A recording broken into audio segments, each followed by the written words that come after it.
Tak terasa setahun sudah, pandemi COVID-19 membelenggu aktivitas seluruh masyarakat Indonesia. Namun, sederet masalah masih saja muncul dan menimbulkan problematika baru yang tak berkesudahan. Mulai dari rumah sakit yang kian penuh, bantuan sosial yang tak terdistribusi merata, hingga sampah medis yang kian menggunung hari demi hari.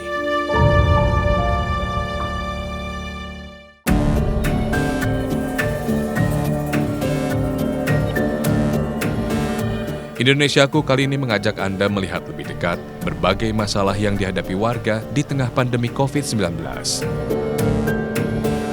Kami menyambangi Kabupaten Bekasi yang lokasinya sangat dekat dengan ibu kota Jakarta. Sabtu 20 Februari lalu, wilayah ini diterjang banjir besar. Aliran sungai Ciherang meluap. Lebih parah lagi, Tanggul Das Citarum jebol. Akibatnya sejumlah permukiman terendam. Meski terletak dekat dengan Jakarta, kondisi kawasan ini jauh dari kata sejahtera. Masyarakat hidup memprihatinkan, terutama setelah dihantam bencana alam di tengah pandemi corona. Badan Nasional Penanggulangan Bencana mencatat hingga pertengahan Februari ini terjadi 542 bencana alam di seluruh Nusantara. Lebih dari setengahnya adalah bencana banjir. Kami pun mendatangi pengungsian korban banjir di Kampung Cibulus, Desa Karangpatri, Kecamatan Pebayuran, Kabupaten Bekasi. Sebagian besar warga tidak mengenakan masker. Mereka pun tidak bisa menjaga jarak karena lokasi yang sempit. Duduk dan tidur pun terpaksa berdempetan satu sama lain di tengah kondisi darurat. Akum dan Onyih adalah dua di antara para pengungsi berusia lanjut lebih dari 60 tahun. Sejak mengungsi, Akum menderita batuk, tenggorokan, dada, dan perutnya sakit. Ia pun kesulitan berobat ke puskesmas karena jaraknya sangat jauh. Warga tak punya kendaraan dan jalan penghubung desa putus diterjang banjir. Kedua mata Akum sudah tidak dapat melihat. Ia hanya bisa terbaring lemah tak berdaya. Kedatangan relawan dan petugas kesehatanlah satu-satunya harapannya kini. Apa yang dirasa Pak selain batuk? Ampek. Ampak itu apa Bu? Ya ampek tuh. Sakit? Ya, sakit, aku perutnya dina kembung gitu Pak. Oh, perutnya juga ya? Iya, Gitu ya. perutnya kembung. Aduh, batuknya kan kembung terus tuh. Iya. Tuh, iya kembung. Dari petugas sudah ada yang datang Bu? Belum. Dihantam bencana di tengah pandemi seperti saat ini membuat kebutuhan layanan kesehatan warga malah terabaikan. Warga lebih memilih menyelamatkan nyawa dan tempat tinggalnya dari terjangan banjir. Warga juga kerap was-was, tidak kebagian bantuan makan dari relawan. Bukannya warga mengabaikan atau tidak takut dengan paparan corona, tapi apa yang bisa mereka lakukan di tengah kondisi yang serba terbatas seperti ini? Tidak ada pasokan masker, sulit menjaga jarak, dan tak ada air bersih yang mencukupi. Takut nggak lagi COVID gini rame-rame begini tidur harus sama-sama gitu? Ya, takut tuh takut.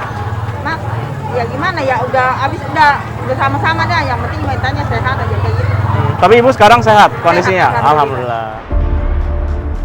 Satu lagi yang kerap terlupa adalah nasib bayi dan anak-anak yang banyak terserang diare di tengah banjir dengan sanitasi buruk. Bantuan popok, susu formula, dan obat-obatan sangat dibutuhkan. Adik demam nggak? Panas nggak?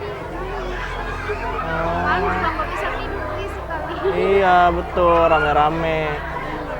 Ibu sudah dapat bantuan buat anak belum? Bantuan buat anak belum ada. Belum ada. Yang Ibu dapat apa bantuannya? Makanan. Makanan, iya coba Bu. Iya. Ini susu dari rumah bawa?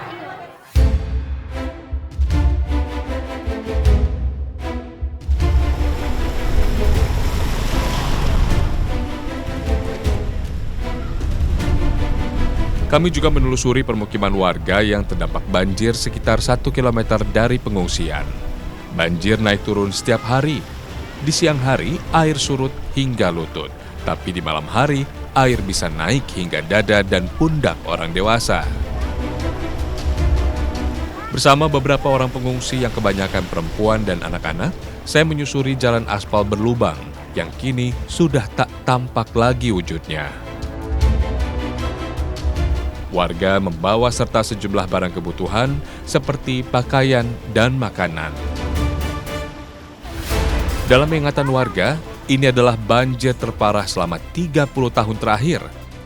Biasanya banjir hanya menggenangi sawah dan jalan raya, tapi kini rumah mereka pun nyaris tenggelam.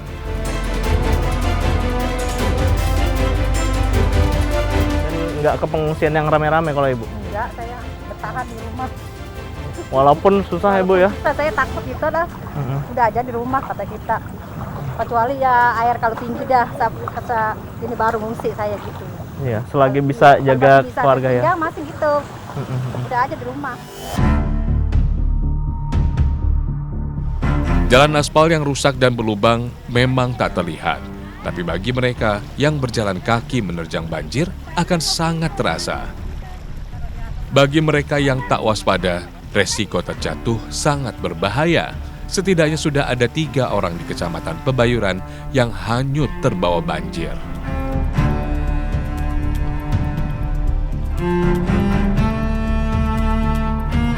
Di kiri kanan kami ini di tepi jalan raya adalah sawah yang ketika banjir ini sebenarnya membahayakan juga bagi warga karena selain jalannya rusak, bolong-bolong, mereka juga sering celaka. Sawah ini juga bisa jadi jalan yang salah bagi mereka ketika banjir. Bisa jadi orangnya ataupun kendaraan bermotor dan juga orang yang menggunakan perahu bisa jadi salah jalur ke arah sawah itu. Selama 2 bulan pertama tahun 2021, setidaknya ada 3 jutaan orang mengungsi karena rumah mereka rusak akibat bencana alam. Batas antara sungai dan jembatan tidak lagi terlihat jelas. Aliran sungai tak lagi terlihat batasnya, sehingga sangat membahayakan. Yang sakit ya mau nggak mau sebelum tim SAR datang, kita pakai gerobak sama ban. Gitu untuk yang sakit. Kalau untuk anak-anak ya biasanya gendong orang tuanya. Iya. Gitu. Nah ini banjir ini apakah sudah surut? Apa kemungkinan naik lagi kalau malam? Biasanya? Untuk sekarang sih surut, tapi kemarin dapat info juga katanya bakal ada susulan lagi, makanya itu yang bikin warga juga panik.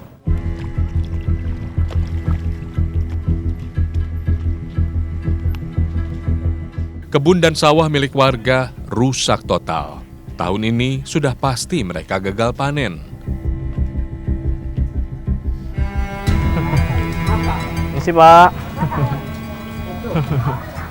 Ya gimana sih, kita takut sama COVID ya, tapi kan ada musibah seperti ini jadinya pikiran kita juga bercabang nih. Satu sisi kita takut kerumunan, tapi karena banjir begini kan ngedesek kita supaya untuk ke pengungsian otomatis kan tempatnya nggak begitu luas kan, jadinya berkerumun. Setelah banjir agak surut, warga mulai sibuk membersihkan rumah, menata kembali perabot, dan mengumpulkan dokumen penting. Sina dan Hasan misalnya, beruntung mereka sempat menyelamatkan dokumen kependudukan yang menjadi syarat utama mendapatkan bantuan sosial COVID-19. Di atas pakai biar nggak apa-apa tuh. Iya. Mau taruh mana Bu? Di sini aja dipojokin tadi. Oke. Iya, dirapiin. Iya, pakaian masih di atas, tinggi-tinggi. Iya. Habis lemari juga tuh. Iya. Masuk segini. Basahnya Bu. Iya, semuanya pada masuk segini tuh, pada ini tuh. Kalau nggak gitu naik ke atas air. Sini Pak, tuh. Kelelahan membersihkan rumah, Sina dan Hasan memilih tinggal di rumah dan tidak kembali ke pengungsian. Nggak, taruh di atas. Pilihan ini cukup dilematis karena air bisa sewaktu-waktu naik dan membahayakan mereka. Tetapi padatnya populasi di pengungsian sebaliknya bisa mengancam kesehatan mereka. Iya, sini. Oh, Ibu sehari-hari punya simpanan masker, sanitizer gitu nggak? Enggak, kita cuman punyanya ya masker beli aja kalau itu. Kemarin mah nggak sempat ke situ, udah pikirannya yang ada udah semua nyelamatin diri untuk bersih-bersih, namanya dari jangan sampai kita kena banjir. Lebih menakutkan mana Bu? Banjir atau COVID Bu? Ya gimana ya, Covid juga takut kita. Kayak namanya musibah kan kita nggak tahu, itu udah diatur Yang Maha Kuasa. Dihantam bencana di tengah masa pandemi tak pelak menjadi pukulan berat bagi warga dan pemerintah daerah. Sederet rencana pengendalian banjir pun disusun. Pengendalian COVID yang memang ya secara aspek ekonomi juga tidak bisa kita tekan, ekonominya harus sejalan. Nah, kita juga harus menyiapkan pengendalian banjir. Ini dua mata sisi yang sangat penting dua-duanya. Tetapi bagaimana secara bertahap itu harus dilakukan. Tak hanya mendatangkan sengsara bagi manusia, lingkungan dan alam sekitar juga ikut menjerit sepanjang pandemi. Bagaimana tidak, beban limbah dan sampah kian menggunung di masa serba sulit ini. Timbunan sampah medis, sampah plastik, masker sekali pakai, dan sampah rumah tangga melonjak sangat tinggi selama setahun pandemi berjalan. Kementerian Lingkungan Hidup dan Kehutanan atau KLHK mencatat, sejak awal pandemi dilaporkan Maret 2020 silam, Indonesia sudah menghasilkan 7.500 ton limbah medis. Data Lembaga Ilmu Pengetahuan Indonesia menyebut, hanya dalam kurun 6 bulan awal pandemi, limbah khusus alat pelindung diri atau APD, terutama masker, mencapai 1.662 ton lebih. Sampah masker, face shield, dan sarung tangan bekas banyak ditemukan di muara sungai dan meningkat sebanyak 16%, sementara sampah infeksius bertambah hingga 30%. Penambahan terbanyak adalah sampah plastik bekas belanja daring yang bertambah hingga 36% sepanjang pandemi.